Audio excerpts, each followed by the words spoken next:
Programa Observadores. Patrocínio Sinobras. Pode construir, pode confiar. Bom dia, estamos começando agora mais uma edição do nosso programa Observadores aqui na telinha da TV Correio SBT. Eu agradeço a você de casa que sempre nos acompanha aqui. Hoje a gente está trazendo aqui uma figura maravilhosa, um convidado que a gente queria trazer aqui há muito tempo e hoje tive a sorte de estar com ele aqui em Marabá, sequestrei ele ali na rua para conversar aqui conosco, que é o nosso querido Geraldo Teotônio Jota, mais conhecido aqui em Marabá como Capota. Ele que é pecuarista, produtor rural aqui na região, hoje mais baseado em Paraupebas, Curionópolis, mas que tem uma relação estreita com Marabá. Aqui ele construiu a vida dele, aqui ele construiu a família dele, ele faz parte das bases do trabalho dos pecuaristas aqui da nossa região, como um grande lutador da política e do desenvolvimento da região, principalmente do setor agrário. E eu sei que você nunca falaria isso de você mesmo, então eu mesmo estou falando. E esse programa está passando colado aqui no aniversário de Marabá, Jota, e eu quis trazê-lo justamente por isso, porque você teve essa semana prestigiado na Câmara Municipal, recebendo o título de cidadão marabaense, uma justiça a sua história em Marabá, que já deveria ter recebido há muitos anos.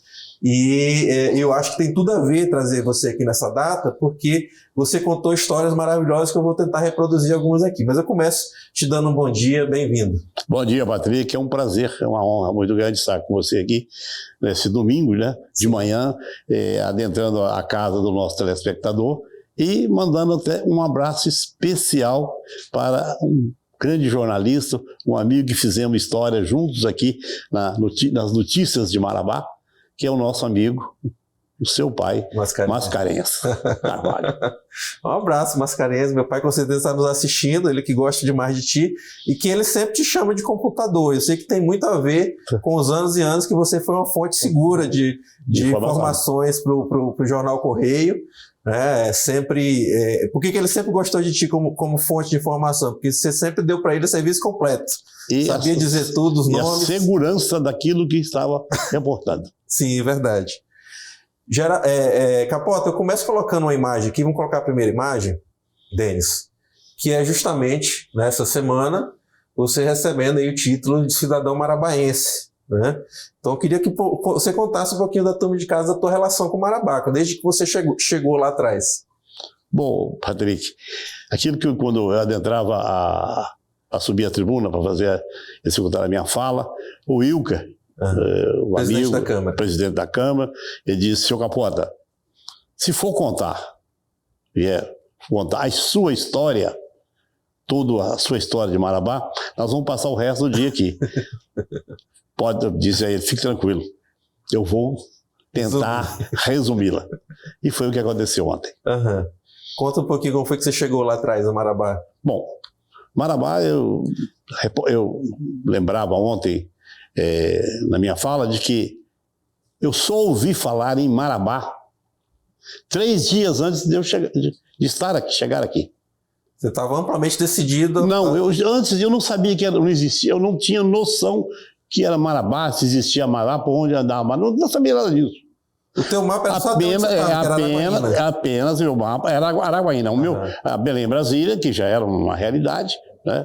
Era o Caminho das Onças, feito pelo Juscelino Kubitschek, e que explodia a cada dia como nova fronteira. Então, o meu caminho, o meu objetivo era Araguaína. Sim. Mas ao chegar em Araguaína... Belém Brasília, aquela coisa Belém Brasília e tudo mais. Ao chegar em Araguaína, eu encontro um amigo do meu pai, lá das Minas Gerais, que tinha, no início da Belém Brasília, veio para Araguaína, radicou em Araguaína, e eu bato na porta dele para pedir um favor, que era uma pastagem para que eu colocasse uns animais, para descansar, para vender numa exposição em Araguaína.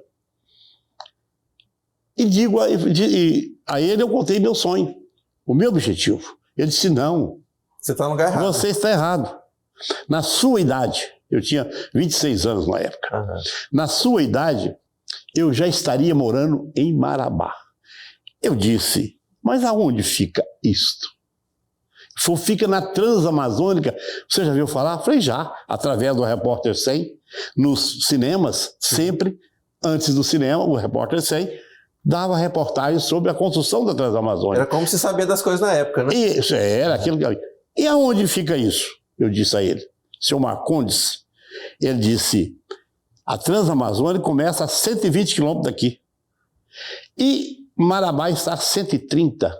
É uma cidade de Castanhais, de um lugar rico, de muita castanha, é dólar. Lá é diferente. Lá tem muito galego, que é o libanês, né? Sim, é uma cidade formada, e o libanês ele é muito comerciante. Lá é uma cidade fechada, mas é lugar de futuro. Era que ano? E tem mais, ele disse. Lá só vale dinheiro Castanhais. Para nós que gostamos de rebanho, de gado, de pecuária, terra de pecuária lá é de graça. Falei, o quê? Foi de graça. Lá o governo da mina, a Transamazônica, e você chega e demarca a terra e legaliza ela no INCRA. Você está brincando. E terras boas, férteis, coisa maravilhosa. E quem vai na frente bebe água limpa. Falei, é? Pois então, beleza. Como é que faz? Você pega Belém Brasília aqui, segue 120 quilômetros até o estreito, lá está o cruzamento. Você toma a Transamazônica que está em construção, mas já está passando. O que não tem lá é as pontes, só tem pinguela, mas já está passando caminhão e tudo mais. Esse Fusca seu, eu estava num Fusca, nesse Fusca seu vai tranquilamente. E assim nesse Fusca... Isso era no dia 7 à noite, de outubro. De que ano? De 72. Ok. E quando foi no dia 8, eu fiz o tratamento dos meus animais que estavam lá, eu fiz algumas coisas lá. No dia 10, por volta de 5 horas da manhã, eu saí de lá. Eu e um funcionário, um colaborador. E foi por volta de 6h15 da tarde, eu estava entrando na Avenida Antônio Maia. Na Avenida Antônio Maia, e que me surpreendeu, a Avenida Antônio Maia, porque era uma avenida com 2 pistas, ela tinha um canteiro arborizado e era asfaltada. Ela tinha aqui um asfalto. Sim. E se você... Marabá, que até então era só a Velha Marabá. Só a Velha Marabá. E você, eu estava vindo, atravessando o estado de Goiás, a Belém Brasília de poeira e de buraco, e de currutela, onde você não tinha um hotel para você ficar, era aquele desespero, né? Aquela só caserna. Era de ponta a ponta, não tinha medo do caminho. Não tinha. Né? E quando então eu chego em Marabá, foi um choque ao contrário. Foi uma coisa boa. Me surpreendeu. Tinha mais estrutura do que eu imaginava. Do que eu imaginava. Né? Eu vim preparado para uma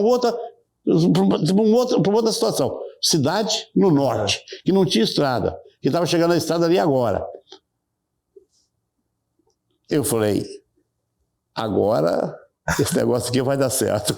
E deu. E deu certo. Ou seja, a tua vida sempre foi pecuária. Porque já nesse mesmo momento eu estava falando que estava atrás de um pasto. Nós somos pecuaristas, a família, nós temos uma tradição de pecuarista de mais de 200 anos de pecuária. Caramba! Então, nós somos pecuaristas. Essa é a nossa profissão, pecuarista, agropecuarista. Que teus filhos também estão seguindo. O Geraldo está seguindo. Mas aqui eu tive, você tem noção, de outras atividades. Né? Aqui, na época, a pecuária estava começando, você tinha que implantá-la, então nós buscamos uma empresa de obra de arte, acabamentos, em estradas e tudo mais. Criei o Coletivo Capota. Sim. Né? Criei o Coletivo Capota. Não fala muito de Coletivo Capota, daqui a pouco eu vou te perguntar sobre isso. Pois é, e também entrei na área de laticínio. Assim, de tudo você participou. De tudo se faz um pouco. Né? Sem falar, evidentemente, no Serra Pelada. E claro, também, você também participou da formação do Sindicato Rural de Marabá, não é isso? Da luta de classe. E luta de classe. Voltando às atividades, eu tive o prazer de trabalhar em 78, 79, até os anos 80, com o doutor Caio Barra. Ele era um engenheiro residente da Setenco. E nós construímos a primeira linha de transmissão do estado do Pará. Nós construímos Tucuruí, a Imperatriz, e depois Goianésia, Tucuruí, Goianésia, Belém. Eu trabalhei... O sistema de transmissão. Cheguei a trabalhar com 800 homens no desmatamento e abertura... Abrindo pico na mata. Abrindo pico na mata, derrubando, fazendo as picadas, fazendo escavação para assentar torres. Quer dizer, uma luta. Então, o que o Pará... Tem 2 Pará, que eu, nesses 52 anos, conheço. O Pará antes da hidrelétrica de Tucuruí e o Pará depois da hidrelétrica de Tucuruí. Energia tem tudo a ver com desenvolvimento. Tudo a ver. E vocês chegaram aqui antes disso, antes dessa realidade. Vamos colocar aqui mais uma imagem, por favor, Denis. Lá no teu discurso você citou essas 2 feras aqui, né? João Anastácio de Queiroz, que eu acho que tu não chegaste a conhecer, mas conviveu com o filho, que você vai contar. E você citou essa outra fera aqui também, que é Pedro Marinho de Oliveira. Pedro Marinho de Oliveira. Eu gostei da tua citação, repete ela aí. Ana João Anastácio de Queiroz, filho, e Pedro Marinho de Oliveira. Um cidadão de uma liderança sem precedente. E a caligrafia marcou a caligrafia mais bonita. Ele escrevia, as escritas dele eram uma obra de arte. Pedro Marinho. Pedro Marinho de Oliveira. Certo. Que é esse aqui, para quem está olhando a tela, do lado direito, né? Isso, do lado direito. E o João Anastácio de Queiroz, filho, que é filho do criador dessa cidade. Que é esse aqui. É isso. E o primeiro intendente. Né? Então, através do João Anastácio de Queiroz, filho, eu tive os meus dias melhores, melhorados, e a oportunidade de sucesso veio através dele. Ele já era estabelecido aqui, uma família tradicional. Tradicional, e foi quem me apresentou. Eu não cheguei aqui sem uma apresentação. Eu cheguei até a comunidade marabaense através do João Anastácio de Queiroz, que me apresentou. É amigo da minha esposa, amigo da família da minha esposa, que é a doutora Lúcia. Elas são da mesma cidade. É bom destacar, né, Capota, que era uma época que isso fazia muita diferença, né? Você tem alguém que referenciasse você, não é isso? Toda a diferença. As portas se abriam. E quando as portas se abriam, o resto deixa comigo, que eu sabia arrumar. Então, só para completar essa história, você citou a doutora Lúcia, que é a esposa dele, o João Filho, né? E João Filho, que é o criador do Sindicato Rural de Marabá, não é isso? Inclusive, tem até um quadro dele lá no sindicato, se eu não me engano. O primeiro era o Sindicato dos Castanheiros. Sim. Mas depois criou-se a lei do patronato, do Sindicato Patronal. A atividade seria, então, a associação, então o sindicato teria que ser patronal. Então, foi criado o sindicato patronal através da estrutura que já tinha da associação. Da associação. A Associação de Castanheiro, passou, então. João Anísio Ferreira. O João Anísio Ferreira, um tradicional morador dessa cidade, é uma pessoa maravilhosa, dono de Castanhais, do qual tive o prazer de ser amigo, que fez essa transformação. O João Anísio Ferreira foi o primeiro presidente. Perfeito. Depois o João Anísio passou o bastão para João Anastácio de Queiroz, filho, certo, que passou parece que 5 mandatos, fez 5 mandatos consecutivos. E o terceiro, até o João Anísio Ferreira e João Anastácio de Queiroz, era ainda voltado muito aos Castanhais. E ao assumir, em 93, eu mudei esse sindicato para o agro.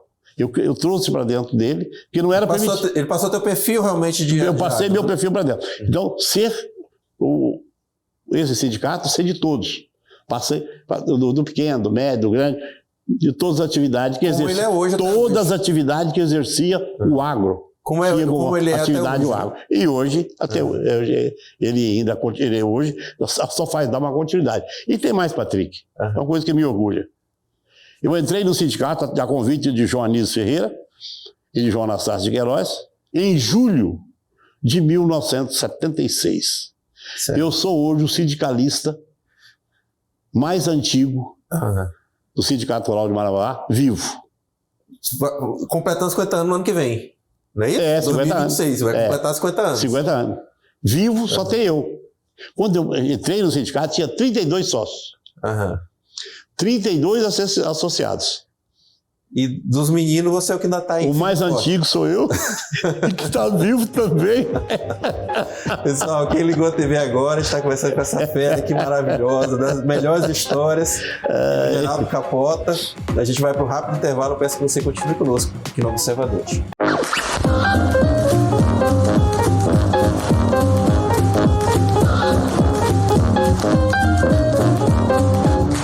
De volta com o programa Observadores aqui no SBT, aqui na TV Correio. Quero lembrar você de casa que os nossos programas anteriores estão todos disponíveis lá no YouTube. Basta você digitar Observadores Marabá, já dá um joinha lá pra gente, segue também. E inclusive o de hoje, em que a gente está aqui recebendo essa fera aqui, Geraldo Teotônio Jota, ou Geraldo Capota, como é mais conhecido na cidade, aqui na região, esse pecuarista. E dono de ótimas histórias. Já estamos falando aqui bastante já entramos no ramo da pecuária, né? Então vamos conversar sobre essa foto bem aqui. Vamos colocar aqui, Dentes, mais uma. Eu queria, Capota, que você falasse sobre a importância desse senhor aqui na história da pecuária aqui da nossa região, José Francisco Diamantino, né? Inclusive está aqui do lado dele outra fera também, que também já se foi, e que também temos muita saudade, que é o nosso querido Gilberto Leite, né? Mas eu queria que você falasse da importância histórica do Diamantino e o quanto ele faz falta hoje para a pecuária da região. Realmente... Já estou te sentindo emocionado antes de falar. Realmente uma amizade muito gratificante, uma das grandes amizades da minha vida. Uhum. Eu apelidei de Diamante Azul. O Diamantino é o Diamante Azul. Sim. Tanto aquela pessoa era maravilhosa, não é porque morreu, mas maravilhosa, né? Uhum. O Diamante, ele chega aqui, entra na área de comércio, compra a Volks, eu fico amigo, né? Eu comprei, a partir do primeiro carro que eu comprei... Ele que era bancário antes, né? Ele largou a vida de bancário. Ele era professor. Professor. Ele era professor, uhum. Você entendeu? E conheço o Gilberto, o Diamantino, e a gente faz essa amizade e tudo mais. E um belo dia... Dentro dessa amizade, o Diamantino me pede que eu vá com ele. Ele tinha adquirido uma propriedade na PA-70, 20 alqueires de terra. Eu fui, carinhosamente, fui lá, dar uma olhada com ele e tudo mais. E ele naquele entusiasmo e tal. Olhei a propriedade, depois perguntou: e aí, o que você achou? Falei, nada. Eu não procurei. Não achei nada, não. Mas... o que eu vou te falar é que isso que você tem aqui é um lugar de gastar dinheiro. Pequenas propriedades, isso é para gastar dinheiro. Você vir aqui comer um frango, fazer um churrasco, isso aqui não dá lucro, não. Se você está procurando... faz hoje o chacareiro, né? Isso que você está fazendo aqui é para gastar dinheiro. Agora, se você quer uma propriedade para ganhar dinheiro, você tem que partir para uma propriedade maior. Venda isso aqui, economize, dá um jeito, compra uma propriedade maior e parta com uma pecuária mais extensiva. Porque isso aqui é brincadeira, você está só com brincadeira, isso aqui é brincadeira. Não dá dinheiro de jeito nenhum. Aí eu, sabe, ele é muito gozador. Aí eu pensei que você ia me dar uma força. Eu falei, não, eu estou te dando uma força. Eu estou te dando uma força. Coisas maiores. O Pará não é para principiante. Você tem que partir para uma coisa mais séria, mais firme, mais determinada. Mas pelo visto, apesar do impacto dessa primeira conversa, ele seguiu. Ele viu que a primeira oportunidade dele passou para frente aqui lá, você entendeu? Partiu para uma coisa. Aí quando ele veio forte.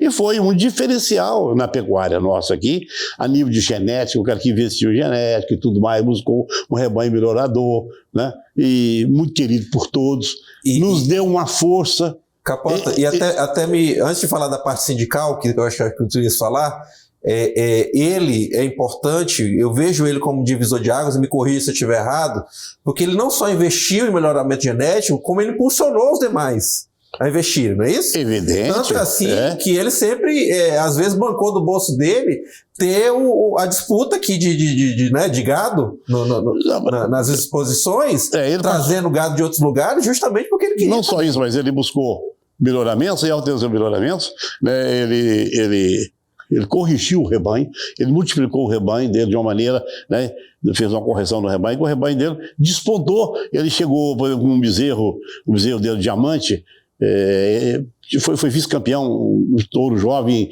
em Uberaba. Quer dizer, ele foi dono de uma das melhores vacas que já produzida no Brasil, que a Vala era dele. Então, é um cara que ele investiu em genética e buscou o melhoramento para o mundo todo, né? Então, a região muito vasta, os leilões dele aqui e tal, famosos leilões, fantástico. E eu tive o prazer de levá-lo ao sindicato. Fui eu que fiz a inscrição dele no sindicato. Certo. Era uma coisa que tinha antigamente, abonar a ficha, né? Abonar a ficha. Então, ele foi através da minha pessoa. As viagens que faziam, às vezes, Belém, outras viagens aí, para defender o produtor, para a gente estar, né, cumprindo determinadas metas, buscando melhorias para a nossa pecuária, através dele. Esse parque de exposição novo. Calma aí, vamos botar aqui a imagem aqui, por favor, Denis. Já estava pronto para te falar isso aí também. Sim. Aqui também tem a mão dele, né? Tem a parque de exposição, né? O parque de exposição foi um pontapé, né, que ele abraçou. Nós tirávamos o parque, porque o que acontecia com esse parque? É muito bem localizado, fantástico o parque. Mas, no entanto, todavia, ao acontecer as enchentes em Marabá, aonde que se levava o alagado? Se levava para o parque. E ao levar ao parque, tudo que a gente fazia, que a gente tinha feito de melhoria no parque, era destruído pelo alagado. Então, nós voltávamos à estaca zero. Então, nós já tínhamos arranjado uma maneira de sair dali. Foi quando nós conseguimos aquela área. Que é essa área aqui. Essa nova área do novo parque. Pertencia à fazenda dele? Não. É parte do distrito industrial. Parte do distrito industrial que nós conseguimos desmembrar para o sindicato, para essa atividade. Perfeito. Foi uma grande conquista. E o Diamantino, como ele, o saudoso Bené Mutran, o Evandro Mutran, e entre outros, que Dr. Carivaldo e tantos outros, né, que vieram e abraçar a causa do novo parque de exposição. Abraçar a causa. Por exemplo, o Diamantino, de imediato, ele deu 100 bezerros. Bené Mutran deu 100 bezerros. E com esse dinheiro foi que se fez a estrutura, né? E mais ajude o trabalho dos demais. Aliado a tudo isso, num grande esforço, nós vendemos, que foi a Sudam, através do João Anastácio Queiroz, João Anísio Ferreira, Geraldo Capota, dentre outros, que nós, doutor Jorge Ag Salame, que nós pegamos aquela área da Sudam, uma doação, e legalizamos aquela área. Então nós pegamos aquela área e vendemos aquela área para investir aqui para o Eduardo Barbosa do Alvorada. Sim. Ao vendermos para ele aquela área, nós pegamos os recursos e terminamos, quer dizer, nós damos um pontapé e nós demos uma terminação para inaugurar esse parque aí. Parque que não é qualquer lugar que tem um parque dessa, uma área dessa aqui não. Então, esse parque, ele tem muito dessas pessoas, mas desse parque tem tudo daqueles que iniciaram o sindicato, que é o João Anísio, o João Anastácio Queiroz e o Geraldo Capota. Porque desse dinheiro, naquela época, foram 430 mil, que era uma fábula de dinheiro que deu o respaldo para que esse parque fosse inaugurado. Então, eu agradeço muito. Que é hoje um grande troféu para Marabá. Para Marabá e para o nosso sindicato. Sim. Coloca o sindicato em outro patamar. Com certeza, com certeza. Parte do brilho desse poema vem de ter um local digno como esse para realizar a sua exposição, que é uma das mais importantes. É isso que a gente não pode esquecer, o passado. E que hoje, com o passamento do Diamantino, né, que nos deixou há alguns anos, leva o nome dele, né? Foi uma atitude muito justa, uma atitude louvável, né, de mudarmos, então, dar a ele essa homenagem. É o mínimo que nós poderíamos fazer. Dar o parque o nome de José Francisco Diamantino. É o mínimo. Perfeito. Em agradecimento. Vou até põe mais uma imagem aqui, Denis. Isso aqui tinha tudo a ver com Diamantino, né? Raça, Capota. genética. Não é isso? É. Até enquanto ele esteve vivo, a Expoama teve essa competição aqui, né? Isso. É quando você tem rebanhos na região para que se pudesse fazer, né, os campeonatos. E nós atraíamos rebanhos de Redenção, Paragominas, Castanhal, né, Rondon. Então, quer dizer, havia uma disputa. O que acontece nessas grandes exposições hoje ainda? Mas, bom, quem sabe nós vamos voltar um dia. A esperança é a última que morre. Sim. A ter certames de disputa, de torneios e tudo mais. Quem sabe? Né? E até para destacar, deixou de ter, porque tem um custo para isso aí, né? Então, assim, não, você tem que, né? É você criar.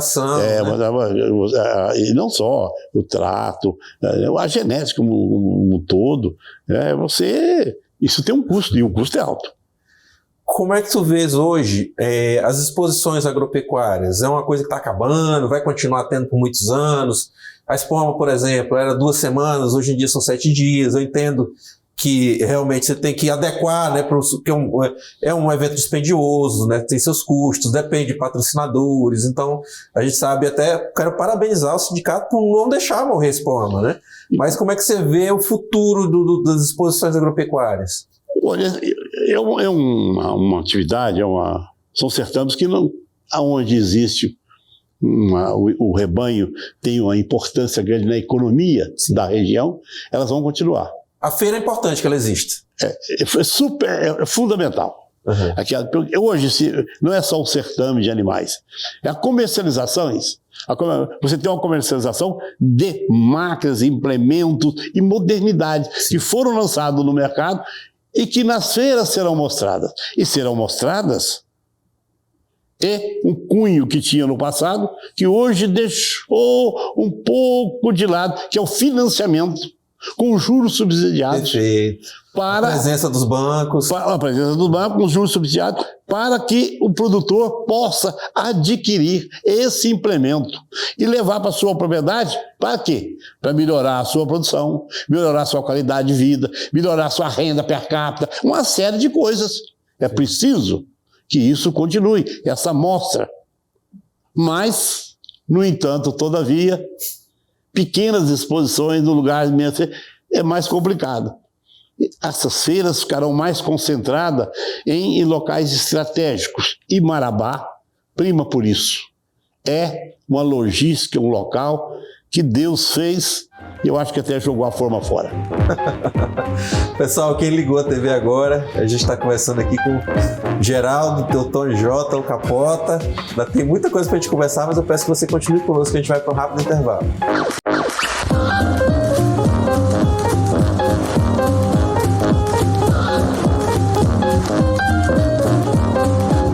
De volta com Observadores aqui na telinha da TV Correio, SBT, conversando com o Geraldo Capota, né? Encerramos o bloco anterior, Capota, falando sobre pecuária. E eu sei que você continua envolvido na luta sindical, né? Com uma ligação muito grande com a FAEPA, que é a nossa Federação da Agricultura do Estado do Pará, uma entidade muito importante, muito respeitada. Eu queria primeiro que você falasse se você acha que a luta sindical hoje, né, a classe está reunida em sindicatos, associações, ela está tão ou mais importante que naquela época que foi criada, e como é que você vê hoje a importância da FAEPA no contexto estadual também? Bem, Padre, veja bem, é uma coisa que a gente precisa de confessar. Nós temos a força. Nós não sabemos a força que temos e não sabemos usar a força que temos. A Federação da Agricultura, eu estou lá há muitos anos como parceiro, diretor, parceiro do nosso presidente, Carlos Xavier, a quem eu dedico muita amizade, muita lealdade e agradecimento aos serviços prestados, mas muitas vezes deixa a desejar o comportamento do nosso pecuarista, do nosso associado. Precisamos de ser mais presentes. Cobramos isso sempre. Por quê? vale um refrão, que é de 88, quando lutamos para inserir no contexto da Carta Magna o direito de propriedade. Catitu fora do bando é comida de onça. Ninguém pode estar sozinho. Então falta um pouquinho mais de coletividade. Coletividade, estar junto para fortalecer cada vez mais a classe. Por quê? Somos uma classe desprotegida e tratada com diferença pela lei. Porque se invadem o seu comércio, o ladrão é preso imediatamente. E o furto é tomado e devolvido a você. Na propriedade rural, esses pseudos movimentos sociais, que não tem nada de social, invade a sua propriedade, lhe rouba o seu gado e o juiz ainda quer fazer uma audiência de custódia para ver se ele não tem direito. E eu te pergunto, como é que fica o cidadão? Geraldo? O urbano e o cidadão rural? É uma pergunta... Não, é pertinente. Pertinente, e eu não te peço nem que responda, mas vamos deixar e apesar da tua retórica aí, eu entendo que o próprio advento de uma vara agrária nos últimos anos é uma novidade bem-vinda, não é isso? Claro. Foi um avanço, não é isso? Foi um avanço. Mas ainda a coisa está... Mas estamos convivendo, temos avançado. No momento, esse mandato anterior e esse mandato, o nosso governador tem cumprido rigorosamente o que a justiça determina. Certo. Se o juiz dá a reintegração, ele tem cumprido.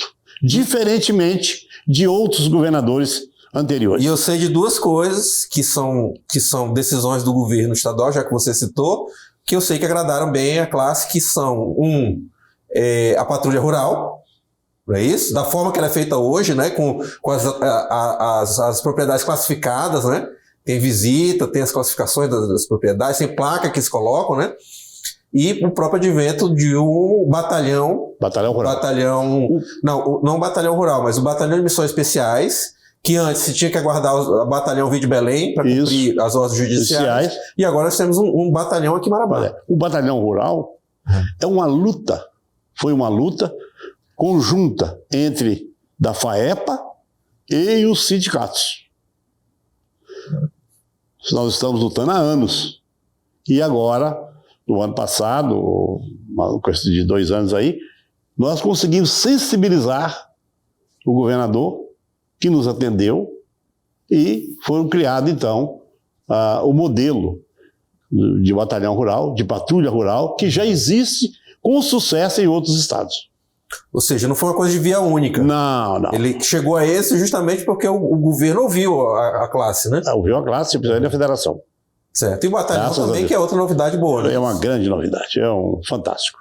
Que ao contrário que as pessoas pensam, né? Pensa que um batalhão de missões especiais, um batalhão especializado, é para chegar batendo nas pessoas, ao contrário. Não. Ele existe justamente para que não se repita o que aconteceu lá na Curva do Oeste, né? Ou seja, de você chegar despreparado, né? Ou seja, quando você tem um batalhão especializado, ele está preparado para agir nas missões mais... Acidente de percurso. Outra coisa, você citou lá atrás, no outro bloco, sobre, já saindo um pouquinho da área agrária, você citou o Barra, né? Caio Barra, com o qual você participou aí desse desbravamento aí da linha de transmissão. E eu sei que ele tem uma publicação, um livro que ele te cita nesse livro, como é que é? Isso. Ele me agraciou com uma participação em um livro que ele fez sobre a vida dele, sobre os momentos dele, e que eu fiquei muito agradecido, me honra muito, né? E por ser amigo, por sermos amigos, ele ter feito essa homenagem a mim também, de me colocar no seu livro, demonstrou um apreço muito grande. E eu digo para vocês, os amigos, que nessa linha de transmissão não foi só um trabalho de linha de transmissão. É toda uma história, uma trajetória dentro dessa linha de transmissão. Por exemplo, o nosso acampamento no Moju que era junto do DERPA, Departamento de Estado de Rodagem do Estado do Pará, hoje é Tailândia. No nosso acampamento, no entroncamento de Tucuruí, na mata tal, hoje é Goianésia. O nosso acampamento no Arraia, hoje é Jacundá. O nosso Jacundá de hoje, né? Porque Jacundá anterior era na beira do rio. Uhum. Então, nesse acampamento que nós estávamos, a Eletronorte e tal, fez ali e virou Jacundá. O 66, que era um acampamento também nosso, sim, virou Bom Jesus do Tocantins. Então, quer dizer, essa linha de transmissão, não só com seus acampamentos, com a sua conduta de passar o linhão ali e tudo mais, deixou um rastro de progresso. Criou o desenho de onde estão localizadas essas cidades. De localizadas essas cidades. Então, eu me orgulho muito, e eu sei que o Caio também tem muito orgulho disso, de que nós fizemos a diferença no estado do Pará. Ele é vivo ainda, o Caio está vivo, está bem, está graças a Deus. Ele é dono de uma grande empresa de engenharia hoje, elétrica, a taboca é dele. Certo. Dele de um primo, parece. Ele continua lá em Minas Gerais, mas ele faz obra pelo Brasil inteiro. Isso, eu tenho até o conterrâneo. Mineiro, meu conterrâneo. Meu grande amigo. Geraldo, aproveitando que você está aqui também, e essa tua ligação com o Marabá, né, nós mostramos ali a imagem de você recebendo o título de cidadão marabaense, eu queria que você narrasse nas tuas palavras a importância de Marabá na tua vida. Né? O que Marabá significa na tua vida? Olha, aproveitando que é aniversário da cidade. Né? É aniversário da cidade, 102 anos, desses 112 anos, desses 112, e 52 junto comigo, sim, né? Nesse período nós vivemos esses 52 anos, foi 52 anos de um amor sem precedente. Sim. Não só de glórias, tem algumas derrotas, né? Mas de lutas. Nós nunca fugimos da luta de correr e buscar, né, as coisas. Por exemplo, no passado, ao chegar aqui, nós tínhamos a Telepará. Sim. A Telepará. Um telefone, aquele negro, que você falava dentro da cidade e às vezes conectava em Belém. Para fora você não conseguia. O que nós fazíamos aqui? Nós íamos, fizeram a Embratel, nós íamos ao Estreito. Quantas e quantas vezes eu fui ao Estreito para fazer um telefonema? Para fazer um telefonema. Para Minas. Para Minas, ia 250 km para ir, 250 para voltar. De estrada de terra. E a gente não reclamava. Começamos uma luta com o Jabra Passarinho, nos ajudando, Coronel Horacide, e conseguimos fazer, então, uma grande vitória, que foi fazer as torres de repetição do quilômetro zero, através da PA 70, que foi aonde houve a ampliação dos telefones e aonde nós conectamos ao mundo através do telefone. Só para sempre traduzir para a turma de casa, a Lacide que está falando, a Lacide Nunes. A Lacide Nunes, Coronel Jonas Nunes. E Coronel. Quando você fala PA70, que a pessoa hoje a PA70, é a BR-222 de hoje. Mas é a PA70 que foi feita aberta em 1970. E que na época era a PA70 pelo governador então Coronel Jabra Passarinho. Então, aí já foi uma grande vitória e tudo mais, e continuamos aquela nossa luta, né? Tivemos uma luta que foi uma derrota. Não saímos derrotados. Nós lutamos, paralisamos várias vezes as estradas aí, no 6, movimentação no 6 ali, para trazer que o minério do Salobo fosse beneficiado em Marabá. Foi uma derrota. Não conseguimos. Sim. Tentamos. Porque hoje está ainda no município de Marabá, porém, pela condição geográfica, né? Está mais próximo. Toda a logística está em Parapebas. A ponto dos funcionários serem moradores de Parapebas. Tentamos, através de um amor também muito grande com Marabá e aquela luta pelo sul e sudeste do Pará, criar o estado de Carajás, aonde sou o criador do movimento, um dos criadores do movimento junto com o Zé Brandão. E, infelizmente, saímos derrotados. Perdemos. Capota, me permite um parêntese. Eu sempre digo o seguinte: nós perdemos na eleição seguinte. Nós não perdemos no dia do plebiscito, porque o plebiscito a gente não ganharia porque é o eleitorado maior da capital. Então, quando lá no Supremo disseram que população diretamente interessada, como fala a Constituição, era todo mundo, ali nós já perdemos. Já perdeu. Mas eu acho que nós ganhamos, porque quando a gente põe 1.500.000 votos no sim, nós estamos nos vendo como coletivo, que é de novo o que você fala, da coletividade. Coletividade. Então, o nosso Carajás era na eleição seguinte ter feito 5 deputados federais daqui, 6, ter feito 10 deputados estaduais aqui da região, ter feito um senador da República, que 1 milhão de votos faz um senador da República. Então, acho que foi aí que nós perdemos. Depois, a gente não ter continuado como um grupo. Então, ao chegar já próximo aos 80 anos, eu já me vejo assim, foi uma luta que vocês jovens continue essa luta, não deixe acabar.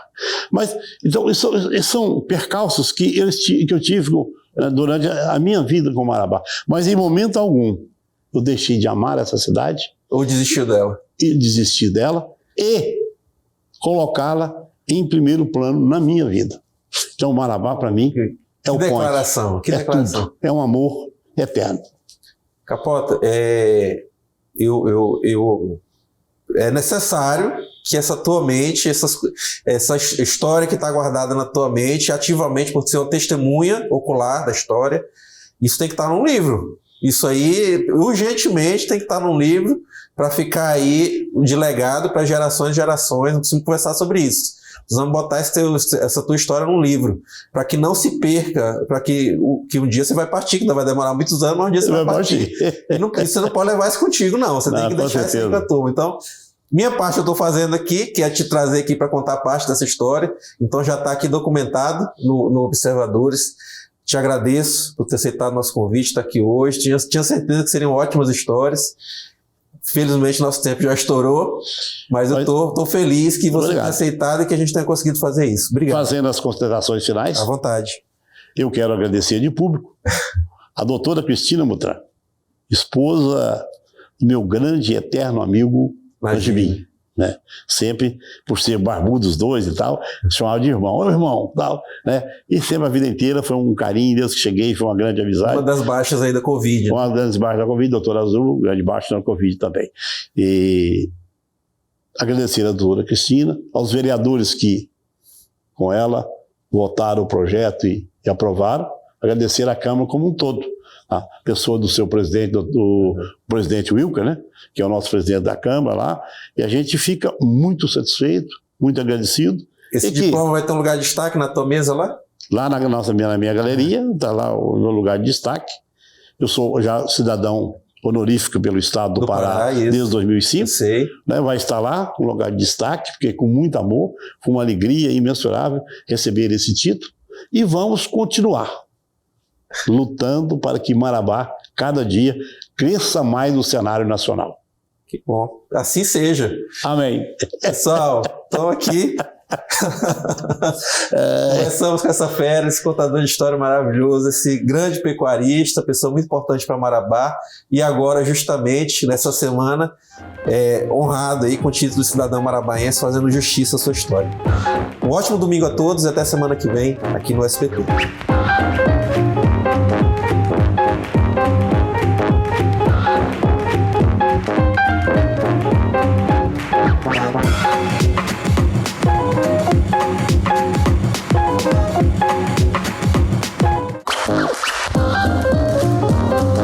Programa Observadores.